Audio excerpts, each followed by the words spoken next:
this series. I hope you're all well. Thanks for joining us today. We're really delighted to have you for what promises to be a really informative and engaging session. I'm Eva Simpson. I'm a journalist and I'm also the founder of ESPR. My focus is on working with high impact businesses to make sure their messaging and their stories are told far and wide. I'll be moderating these Founders Series webinars, and today I'm delighted to be joined by ImpactX CEO Eric Collins and also Principal Yvonne Bajela, who was recently named as a rising star in the Forbes 30 under 30 list. So congratulations on that, Yvonne. Thank you, Eva. Welcome to you both. So before we get started, I want to give you a few minutes to get settled in. So please do grab a coffee, grab a notepad and pen, because I'm sure you'll want to take down some notes from this session. And just a few disclosures, just to make sure that we really do get the most out of these sessions. So first of all, we will be sharing this webinar, so it will be made available to you on our website, impactxcapital.com. Also, your microphones and your video will be muted, so we won't be able to hear or see any of you. But most importantly, we want you to engage. We want you to get the most out of this. So we want you to take part and send in your questions. The way you do that is at the bottom of your screens, you'll see a button that says Q&A. So please do hit that with any questions you have and give your name and your organization. But if you want to be anonymous, that's fine. Just mark anon at the beginning of your questions, and that will mean that you don't want to give your name. We will try to get through as many as possible, but if we don't, we hope to be able to return to them at a later stage. So as I said, this is really important that you get the most out of this, so please engage and send through as many questions as you can throughout the chat. Brilliant. Okay, so with those housekeeping details out of the way, I'm delighted to get started. So for those of you who may have just joined us, I'm Eva Simpson. I'm a journalist and I'm also the founder of a public relations agency called ESPR. Today, we're joined by Eric Collins, who's the CEO of ImpactX, and also Principal Yvonne Bajela. Welcome to you both again. So what are we trying to do with these sessions? So as I said, these sessions are for you. The ImpactX team work with founders across the country, and they have a wealth of experience. So they are only too aware of the unique challenges that you face in your everyday businesses, and they've walked in your footsteps, and they certainly share some of the concerns, and they know what it has taken for you to get this far in your businesses. They want to offer support and unique insights to help you to maximize your businesses and really make them excel to the best capability. So today, as I said, is the first Founders webinar series. And this is a series of talks with entrepreneurs and leaders in our networks. We really want you to be able to engage with them through us. So please, as I said, engage as much as possible. The theme for our first series, well, what else could we do? We couldn't do anything else but COVID-19. The global pandemic is something that has affected all of our lives, our working lives, our personal lives, and it's fundamentally changing the way we work and the way we live. And so because everything has been dominated by that, we want to talk about COVID-19, but in the context of Black economic empowerment. So that's the theme for today. So thank you for that. So in terms of the format, how this is going to work is that first of all, we will be hearing from Yvonne about what she's seeing in the market as a result of COVID-19.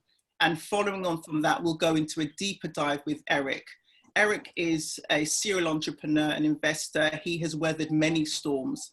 He has been through the dot-com bust, the 2008 global crisis, 9/11. He's seen it all. So there's nothing he doesn't know about how to navigate your business through uncertain times.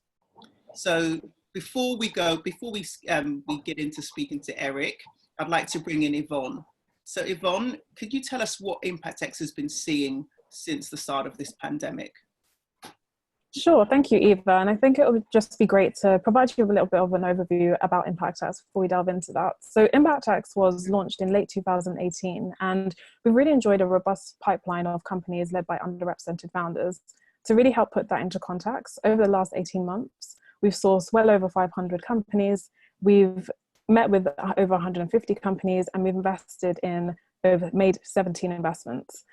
At the end of Q1 2020, we, like everyone else, was really put to a test as a result of COVID-19. However, our jobs were made easier because our portfolio companies are led by incredible entrepreneurs. And at ImpactX, one of the things that really sets us apart is our unique set of founding members with resources to help our portfolio companies, not just financially, but also strategically. And a great example of how we've been doing that over the last few months is, one of our companies, an insurtech company, for example, we made an introduction into a C-level executive of a leading car manufacturer, and that helped shave months off the business development process. Another example within our portfolio is a SaaS AI company that's currently looking into additional verticals to enter into. And again, we helped them with their research, helping to really understand the different opportunities across the landscape. We also helped make introductions to a leading manufacturer in Asia, and we've really helped make introductions with other sales meetings and so on. So the last few months has seen us really focus on helping our portfolio companies in any capacity, whether it be strategically and also financially. The impact on companies as a result of COVID-19 has been very varied. And we hope that with these founder series sessions, we'll be able to provide some context and help companies really think about how to navigate through this period. I'll now hand over back to you, Eva, as we delve deeper into the impact of COVID-19 on companies and Black economic empowerment. Brilliant. Thank you, Yvonne. That was such a great overview. So really thank you very much for sharing that with us. So without further ado, we'll get straight into the session. So Eric, as I mentioned, you are an industry veteran, if you don't mind me using that term, and you have weathered many storms. You've been through 9/11, the dot-com bust, and also the 2008 global crisis. But as I think we can all agree, nothing has hit us as fast and as ferocious as this global COVID-19 pandemic. So what impact, I'd like to start off by asking you, what impact has this had on ImpactX?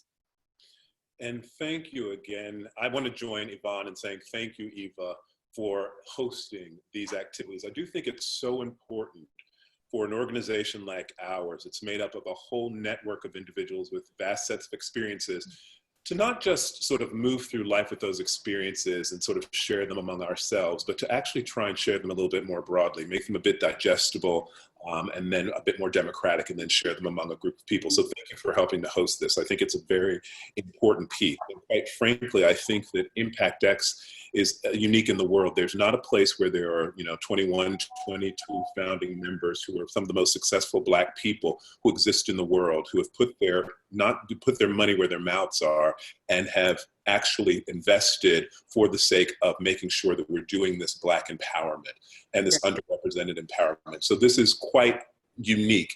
And it's important that we then talk about what are we finding in that context and with that group of people, Eric, and what's working. Eric, sorry. So for those who may not know, tell us about some of those unique founding members that are on the team. Yeah, you know me, I sort of know these people and talk to them all the time. So for me, it just seems like I'm just saying something. And in fact, people can find them on our website at impactxcapital.com.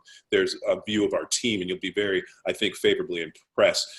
The team, what we try to do is we try to create both sides of the Atlantic, try and find a body of individuals who could actually help us to do what we think is necessary. And that is to go from the pathway of entry all the way to exit, starting at the very sort of nascent places and getting to the tops of careers and getting to the tops of organizations. What are the lessons people have learned?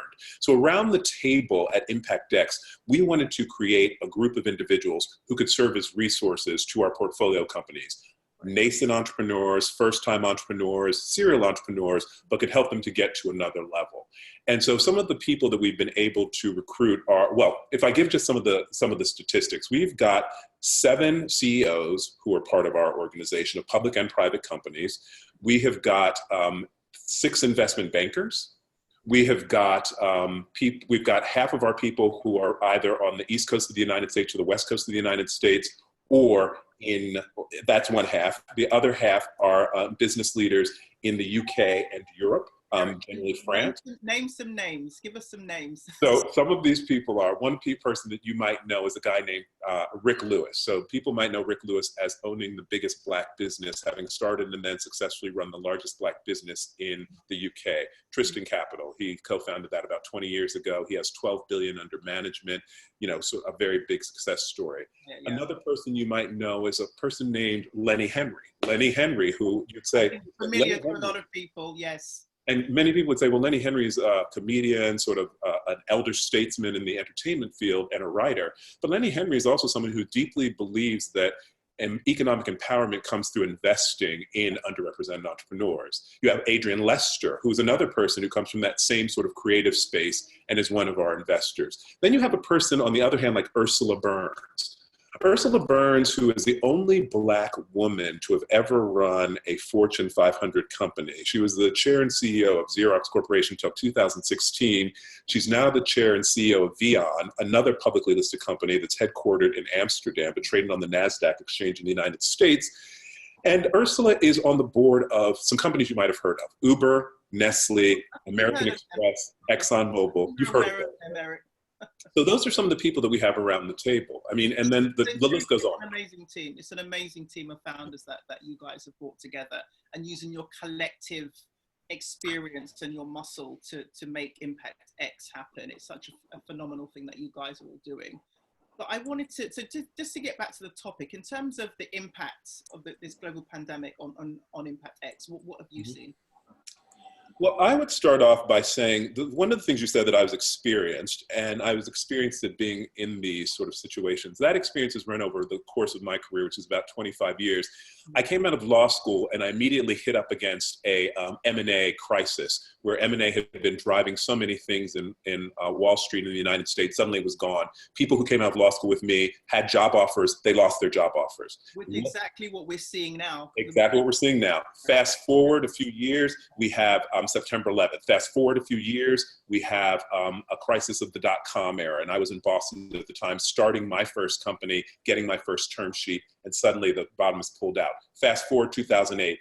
These are times, each one was unprecedented. Yeah. Each one was unprecedented, and each one of these taught me a lesson. And the lesson that I learned that I think is most important for an entrepreneur, because quite frankly, I'm an entrepreneur. I'm CEO of a newish organization that's doing interesting and innovative and disruptive things. So as an entrepreneur, what I would say is I learned how to do two things. First of all, to survive, and then secondly, all to thrive. And that's the important combination. Surviving and hoping the world is going to stay the same is not the right strategy. Surviving with the intention to thrive when you get to a place where you can understand and comprehend what are the necessary pieces that you need and what you have already developed that might be applicable to this new world, that's the kind of secret sauce that then creates interesting companies and interesting exits. When you say survive, a lot of people tuned into this are in that predicament. They have businesses and they've been hit by this crisis. What do you mean by survive? Do you mean just get through it till things go back to normal? Do you mean what exactly, not run out of money? What do you mean by surprise? What it's in a few sentences by survive? So, you can't win the race unless you're in the race, right? So if your company is dead, then you're not going to be able to go forward and achieve all the fantastic things and all the disruptive activities that you had, for which you had founded the organization. So for me, survive means that you are able to stay on your feet to fight another day. Yeah. That's the survive piece. And the hope is that survival and your survival tactics are determined and then executed in a very short period of time. Meaning, in many situations, you're conserving what cash you have, finding the cash that you can in order to be able to keep your staff, do whatever is necessary in order to be able to weather a storm. Then survive is the next, after survive is the next piece is thrive. And thrive is we have got to make a determination as to the new world, a post-COVID world, an evolving COVID world, whatever it is, that we are able to actually have the organization, the business, the solution, the problem solving that we have actually done to be able to then be applicable and to be marketable in this new world, and to have a relevance, and have a relevance that's so outsized that it actually then is able to, you know, function very, very effectively and become huge and very successful. So that in these times, like an Airbnb was actually started during not a pandemic, but during an economic downturn. There are organizations that actually find themselves well positioned. Maybe it's because they can then distill the fundamentals of the business and say what is the fundamentals that they're seeing for going forward, how those two marry, and then how we're able to move forward in a way that actually is a thriving fashion, as opposed to a surviving strat. Okay, so you talk about survival. And in terms of surviving and keeping your business going, we know that the government have introduced a number of schemes to try and help businesses in particular to weather this crisis. What do you think of some of the schemes that the government have launched, and should businesses take full advantage of them? What do you think of them, and what do you think the business response should be to that? Well, I believe that quite frankly, the individuals who are listening to this are taxpayers in the UK, most likely. There might be some people from the United States, there might be some people from other parts of Europe, but I think principally they're taxpayers in the UK. So the money that is the money that is going into the Siebel scheme, these are some of the names that you're going to hear, the job retention scheme, the money which is going into the future fund, all of that's coming from taxpayers' money. Underrepresented people pay taxes. If there are programs that are available and the fact pattern suits your organization, i.e. it's suitable for, because you're a fast growth company that's satisfied the basic criteria, apply for that. You're a larger scaling company and you are able to, and you actually satisfy the criteria for one of the Siebel or some other program, the business bounce back program, apply for that. I do believe that these are funds that are available. Now, everything comes with an aha or a gotcha, or at least it comes with some underlying small print. The caveat, the small print, yes. Small print that you need to make sure is you're going to be able to deal with. So if it's a loan that you're taking out, you have to be able to say to yourself, is my business model one that's going to produce enough free cash that in the future when I have to pay back that loan, I'm able to do it. But something like the job retention scheme is not something which has that same sort of requirement, and therefore is something that organizations should be looking into if they have employees. So I do believe that these programs— Is that the furlough scheme you're referring to, Eric? Is that the furlough? Yeah. And I think many organizations have looked at the furlough scheme, and if they have employees, then they have said, are we able to make sure that those employees are able to be made whole by being able to be paid a wage, and that furlough scheme makes that possible. Okay. Is there anything missing from the government response and what these government schemes that are there to help businesses? Is there anything missing in terms of the approach of Black businesses to this? Are Black businesses able to really maximize what is on offer as well as more established businesses? So I can speak only for ImpactX portfolio. So ImpactX, as Yvonne mentioned, has made 17 investments.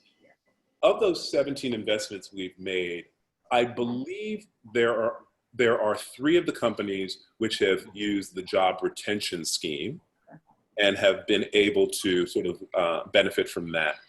In terms of the organizations, I've not heard of any who've used the Siebel scheme, which is for relatively large organizations and ones that have been profitable at the end of 2019. None of the organizations which are fast growth companies which we support, none of those actually satisfy that core criteria. And I only know of 1. So that's 1 out of 17 who've accessed the future fund. So I would say if I looked at those numbers, so I said maybe 3 have accessed the job retention scheme and 1 out of 17 has been able to access the future fund. That says to me that whatever we have in place right now is not completely fit for purpose. Not that organizations don't want to avail themselves of these opportunities, not that they would not like to be able to be able to sort of access the bounce back scheme, but many of them just don't satisfy the criteria, whether or not they haven't raised private capital before from other sources and they've bootstrapped their businesses, whether they don't have any employees, they're a sole proprietor, whether or not they never have any full-time employees. There are a number of reasons why individuals don't seem to be able to benefit from And another piece that I found recently in talking to one entrepreneur is that the reason that they could not seem to access one of the schemes is because the schemes were implemented by the government through their agents called the banks. And there were a certain number of banks that were actually at the launch of the program assessed as being the ones that the government was going to partner with. There's a kind of buffer. There's a sort of someone in between correct. And the businesses, yeah. Correct. And then there were the same sort of credit questions and others that came up, and many people, at one point, people were still being asked for personal guarantees. So there were a number of things that had to work out. So people were discouraged and or did not pass through the process somewhat early and have not necessarily come back to then see whether or not things have changed, whether or not they now have applicable schemes that are available for them. But I would encourage anyone who's listening to this, I would say one thing, Eve, if you'd indulge me for a second, I would say, please go to the government's website that shows what these schemes are and the criteria and see whether or not there's something that could actually help your business. At the end of the day, part of that is about surviving so you can thrive in the future. So I would... And it certainly would be interesting to hear from our audience, how many of you have actually accessed any of these government schemes? How did you find the process? Which ones have you accessed? And tell us a bit more about your journey with them. So please do hit us up in the Q&A and let us know how you're getting on with those schemes. So there have been, there's been a lot of, as we know, reporting done on the news about the disproportionate impact of COVID-19 on Black communities. We know that 1 in 4, well, not 1 in 4, but Black people are 4 times more likely to die of COVID-19, according to the Office of National Statistics. These are really stark figures, Eric. Do you fear or feel the same thing could happen in Black businesses, that a disproportionate number could go to the wall because of this pandemic? Most people can tell from my accent that I'm an American. I'm at least a North American. They might think I'm Canadian, but I'm actually American. Born in the South and raised in the American South, so Alabama and North Carolina. So I have a lot of family and connection to the UK before I came here 7 years ago.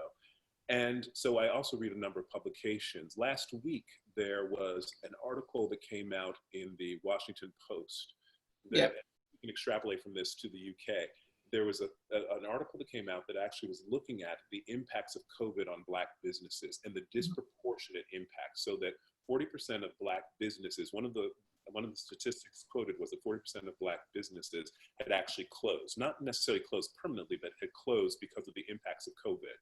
That was something that had been noted, and the conversation about sort of what would happen with these organizations, these companies reopen, and then what was the world in which they would be sort of competing going forward. That for me was very eye-opening, because that number was higher than for Hispanic Americans, those people coming from Central and South America and may have their origins there. It was for Asian Americans, Asian being Chinese, Japanese, Korean, etc. And then also for white Americans, and then also for women. So one of the things that we note with a statistic like that is that there seems to be a very big impact. I don't know the reason why. Maybe the reason why is these companies are sole proprietorships. They are in service economy. So, maybe there are a lot of barbers and hairdressers, or maybe there are a lot of mom and pop shops. Maybe that's what's going on. But what it does say is that there is a disproportionate impact. Yes. And whether or not that has disproportionate effects is then the issue that we have. Because one of the things, Eva, that we note is that those organizations that are started by underrepresented entrepreneurs, both we know this anecdotally as well as we know statistically, those organizations are more likely to hire and promote other underrepresented people. Absolutely. You will find on their boards, you will find in the C-suite, you will find as the head of engineering, people who are underrepresented. Okay. If these organizations are disproportionately closing, which is where not only businesses are being started, and when you started off this conversation, we're talking about the wealth, sort of the wealth cycle and sort of this idea of empowerment, that indeed empowerment starts often, in our opinion, from this idea of starting businesses, from those businesses being able to hire individuals who then have the opportunity to get a set of experiences. Those people then have an opportunity to take those experiences either within the organization and move up, move out, and sort of create new organizations, move into other things. Then those individuals sometimes start their own businesses. at some point, some of these organizations exit and then release a lot of capital. Some of it will be used for things like philanthropy. Some of it will be used to sort of make sure they can buy a house. They pay back some student debt, but other will be used to actually serve as risk capital to then seed other opportunities. And you get this sort of flywheel effect. Yeah. And that is what we expect to happen. Now, if what we're saying is there's a disproportionate impact of where we find opportunity for Blacks and for women, and that those disproportionate impacts will then mean that you have the knock-on effect of fewer people getting hired, fewer people getting those experiences, fewer people having those great resumes and being able to do all sorts of things and being credible then in front of venture capitalists and others when they seek to start businesses. We then have not what we would hope would be an amplification, but then suddenly we have actually a diminishment of the opportunities that we think that we are creating and for which ImpactX exists in the first place. Yeah. That report I'm talking about is a US report. We do need the same thing here in the UK, and there are organizations, out there that are beginning to look at that. And Extend Ventures is one of those. And I'm working with YSYS. So we're very pleased that there are people who are looking at that, and we intend to follow up on those and then make sure that we start talking to the government about what type of legislation, what needs to happen so that we do not end up with a disproportionate, like the mortality rate we're seeing with COVID health-wise. We don't see the same mortality rate or an even worse mortality rate for businesses that are run by underrepresented and particularly Black entrepreneurs. Now, we have had one question come through, Eric. How has COVID-19 changed ImpactX's investment strategy? It's an interesting question.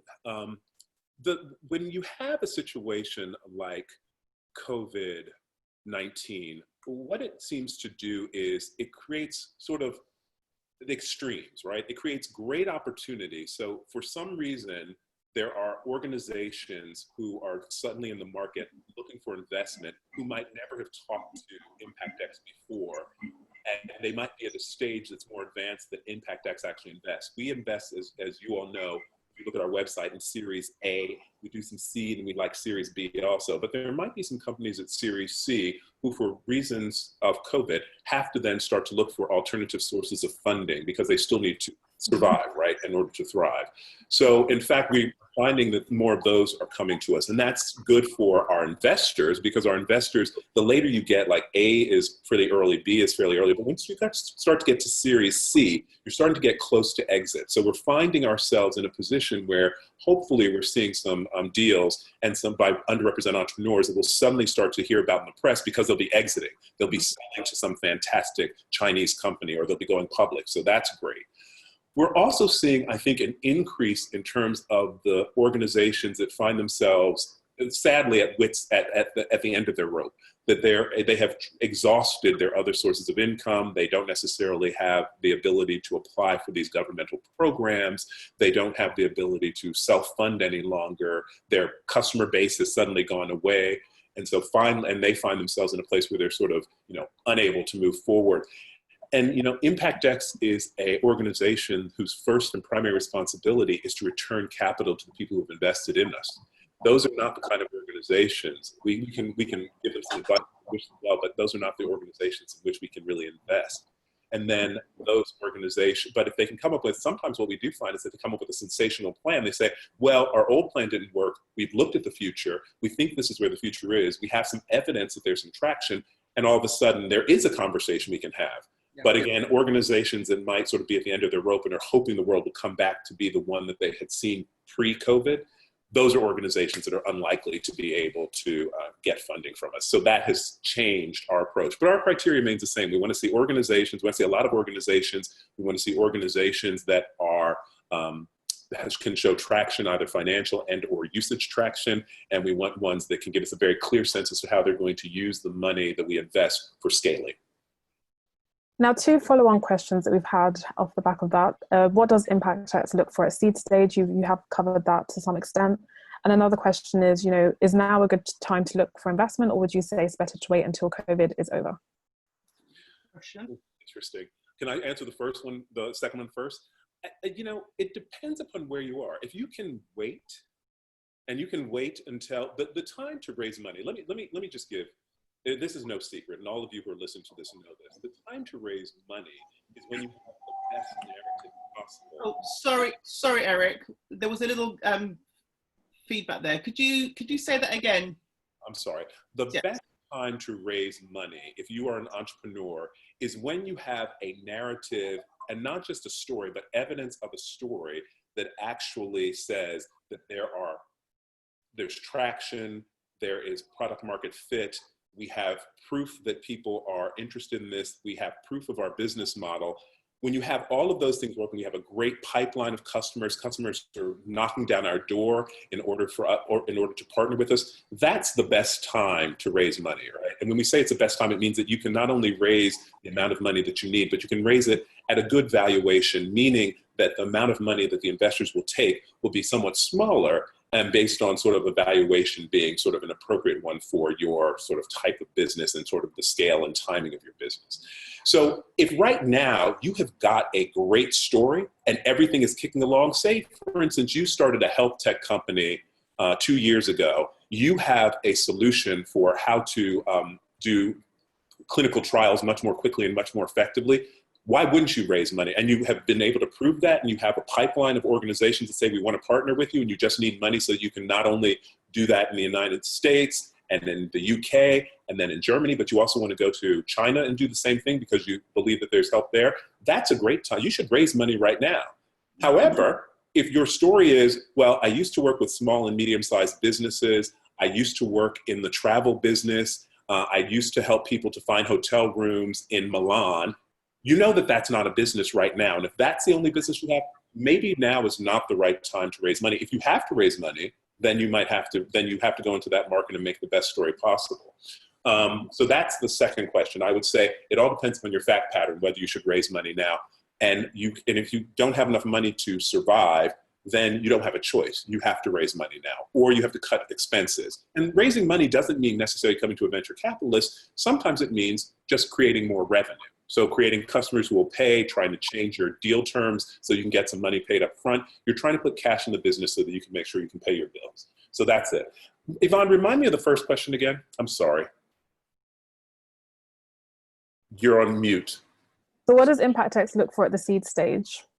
And the second one was, is now a good time to look for investment, which you covered.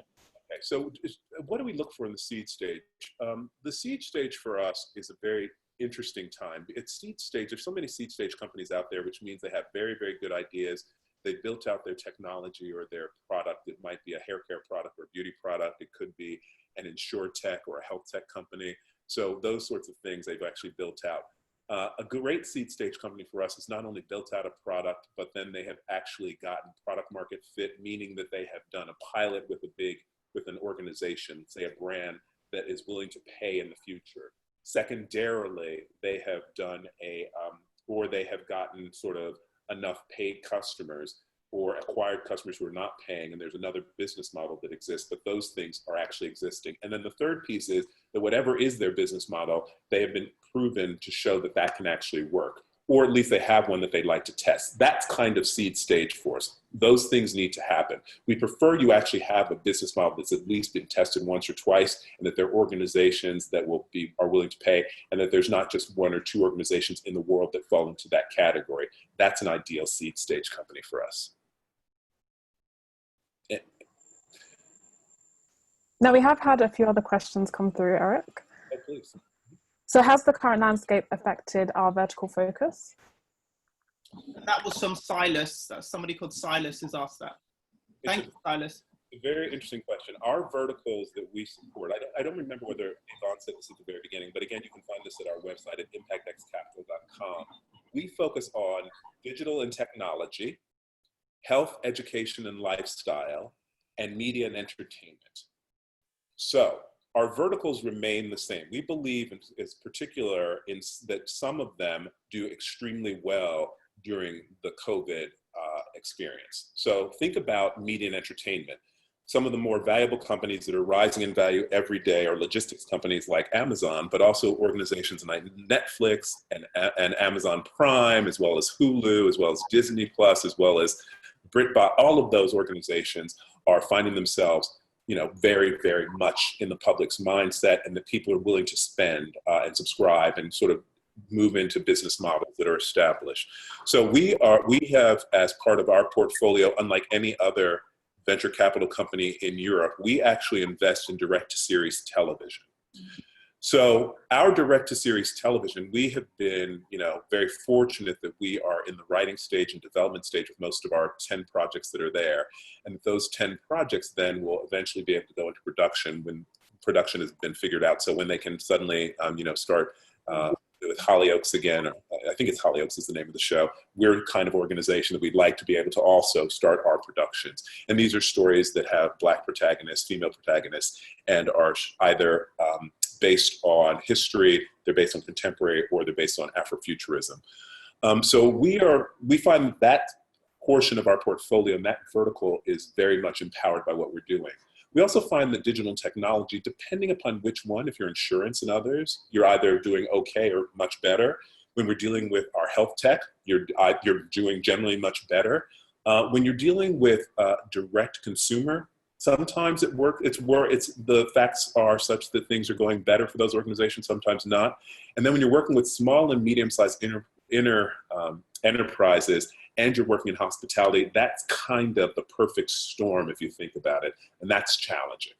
But we're finding that we have very resilient and effective entrepreneurs in those various categories, in those verticals, with whom we're working and talking to, that we think maybe there are opportunities for us still to invest in those categories. So we have not changed our categories. And I'm sorry, that long answer to a very short question. We haven't changed our categories. Thank you, Eric. And I guess off the back of that, we've had two interesting questions come through. One from Derek Ashong: what sectors do you think will benefit from this crisis? And the second one is, what does ImpactX want to see from companies that are currently raising in the next few months? What are the key metrics that you use, whether a company is worth investing in light of COVID? I think the second one we've answered a bit. And then the first one's, the companies that we're most excited by, and actually, I'd love for Yvonne to jump in this one and to answer this question also.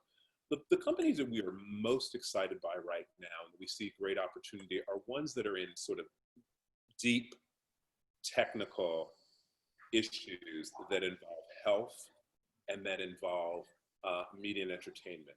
Those are, and then also insurance. So if you look at those three, those are areas where we're finding that there is a good deal of, and not just appetite from us, but one of the ways in which we measure this is whether or not there are other organizations. We love to co-invest as ImpactX. So we have never, well, except in some of our media and entertainment, I should restate, in our media and entertainment business, we sometimes do fund everything. However, in our digital technology and health, education, lifestyle, we always co-invest. We are always looking for other smart money around the table, experienced investors to be working with us on particular opportunities and looking at particular companies. So what we're looking for, if we're looking at a health tech company, if we're looking at an insurance company, if we're looking at a media and entertainment companies, generally we're also looking for who else is investing in that organization. So that's one of the things which is very important to us. We love co-investors.